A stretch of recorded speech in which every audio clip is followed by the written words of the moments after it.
Martin cinema ಮಾಡಲು ಹೋಗಿ ಕೈ ಸುಟ್ಕೊಂಡಿರುವ ನಿರ್ಮಾಪಕ ಉದಯ್ ಮೆಹ್ತಾ ಆ ಚಿತ್ರಕ್ಕಾಗಿ ಮಾಡಿರುವ ಸಾಲಕ್ಕೆ ಇಂದಿಗೂ ಕೂಡ ಬಡ್ಡಿ ಕಟ್ಟುವ ಪರಿಸ್ಥಿತಿಯಲ್ಲಿದ್ದಾರೆ ಎನ್ನುವ ಮಾತುಗಳು ಚಾಲ್ತಿಯಲ್ಲಿವೆ.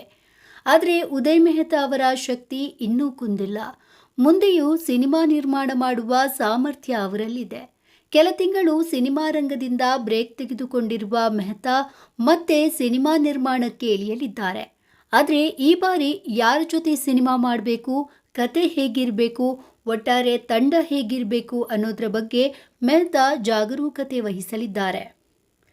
ಮಾರ್ಟಿನ್ ಸಿನಿಮಾ ಅಂದುಕೊಂಡಂತೆ ಯಶಸ್ಸನ್ನ ಕಾಣಲಿಲ್ಲ.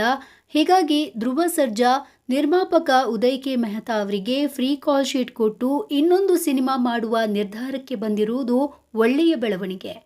ಸೋತ ನಿರ್ಮಾಪಕನ ಕಷ್ಟಕ್ಕೆ ಸ್ಪಂದಿಸಿರುವ ಧ್ರುವ ಅವರ ನಡೆಗೆ ಮೆಚ್ಚುಗೆ ವ್ಯಕ್ತವಾಗ್ತಾ ಇದೆ. ಜೊತೆಗೆ ಧ್ರುವ ಅವರ ಜೊತೆ ಇನ್ನೊಂದು ಸಿನಿಮಾ ಮಾಡಿ ಆಗಿರುವ ನಷ್ಟವನ್ನ ಸರಿದೂಗಿಸಿಕೊಂಡ್ರೆ ಒಳ್ಳೆಯದು ಅಂತ ಮೆಹ್ತಾ ಅವರಿಗೆ ಅವರ ಆಪ್ತರು ಸಲಹೆಯನ್ನ ನೀಡ್ತಾ ಇದ್ದಾರೆ.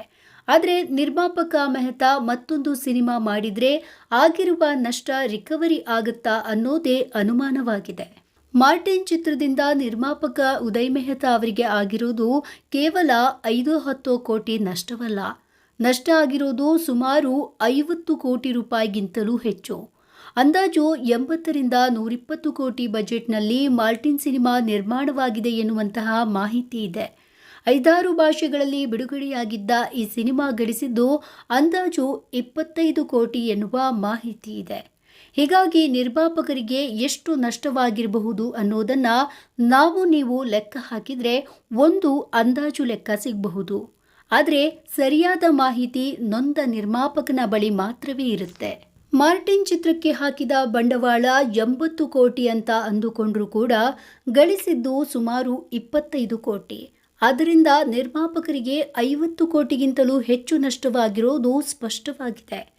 ಇನ್ನು ಸ್ಯಾಟಲೈಟ್ ಮತ್ತು OTT ಸೇರಿದಂತೆ ಇತರೆ ಪ್ಲಾಟ್ಫಾರ್ಮ್ಗಳಿಂದ ಒಂದಷ್ಟು ಹಣ ಬಂದಿದ್ರೂ ಕೂಡ ಇವುಗಳಿಂದ ಹಾಕಿದ ಬಂಡವಾಳ ಮರಳಿ ಬರಲು ಸಾಧ್ಯವೇ ಇಲ್ಲ.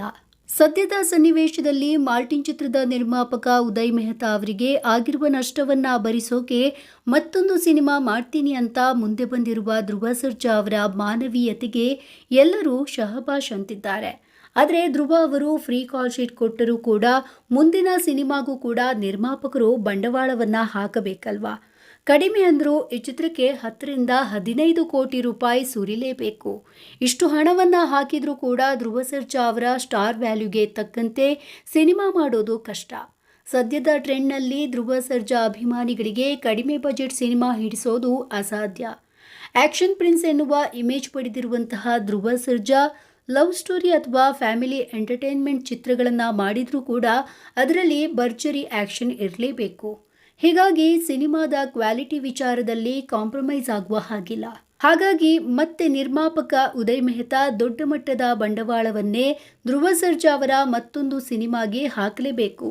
ಮಾರ್ಟಿನ್ ಸಿನಿಮಾ ಲಾಂಚ್ ಆದಾಗ ಮಾರ್ಟಿನ್ ಪಾರ್ಟ್ 2 ಬರುತ್ತೆ ಎನ್ನುವ ಮಾತುಗಳು ಕೇಳಿ ಬಂದಿದ್ವು.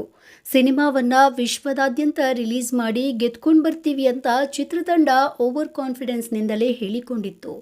ಆದರೆ ಯಾವುದು ಅವರು ಅಂದುಕೊಂಡಂತೆ ಆಗಲೇ ಇಲ್ಲ. ಮಾರ್ಟಿನ್ ಚಿತ್ರಮಂದಿರಗಳಲ್ಲಿ ಸದ್ದು ಮಾಡಿದ್ದಕ್ಕಿಂತಲೂ ಸೋಷಿಯಲ್ ಮೀಡಿಯಾದಲ್ಲಿ ಸುದ್ದಿಯಾಗಿದ್ದೇ ಹೆಚ್ಚು. ಟ್ರೋಲ್ ಮಾಡುವ ಮಂದಿ ಈ ಸಿನಿಮಾವನ್ನ ಟೀಕಿಸಿ ಮನಬಂದಂತೆ ಮರ್ಯಾದೆಯನ್ನ ತೆಗೆದಿದ್ರು. ಸಿನಿಮಾ ಸುಮಾರಾಗಿದ್ರೂ ಕೂಡ ನೆಗೆಟಿವ್ ವಿಮರ್ಶೆ ಇದಕ್ಕೆ ಹಿನ್ನಡೆಯನ್ನ ಉಂಟು ಮಾಡಿತು. ಹೀಗಾಗಿ ಮಾರ್ಟಿನ್ ಚಿತ್ರದ ಸೀಕ್ವೆಲ್ ಅಥವಾ ಪ್ರೀಕ್ವೆಲ್ ಬರೋದು ಕನಸಿನ ಮಾತು.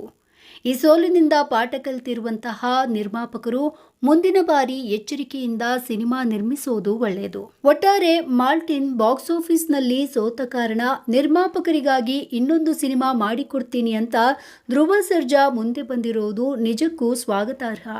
ಸೋತ ಸಿನಿಮಾದ ನಿರ್ಮಾಪಕರಿಂದಲೇ ಯಾವುದೇ ಸಂಭಾವನೆಯನ್ನ ಪಡೆಯದೆ ಧ್ರುವ ಸರ್ಜಾ ಸಿನಿಮಾ ಮಾಡೋದಕ್ಕೆ ಸಿದ್ಧರಾಗಿರುವ ವಿಚಾರ ಪ್ರಶಂಸೆಗೆ ಪಾತ್ರವಾಗಿದೆ.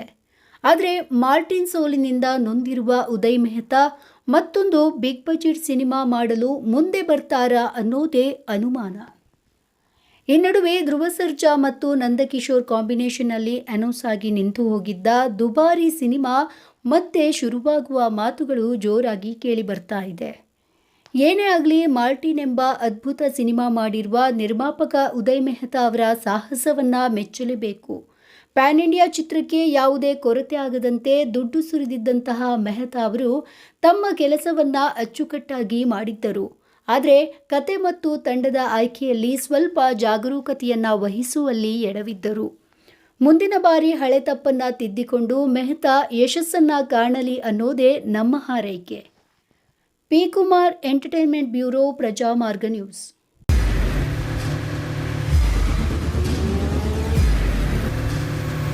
ಪ್ರಜಾಮಾರ್ಗ ನ್ಯೂಸ್, ಇದು ಜನಸಾಮಾನ್ಯರ ಧ್ವನಿ.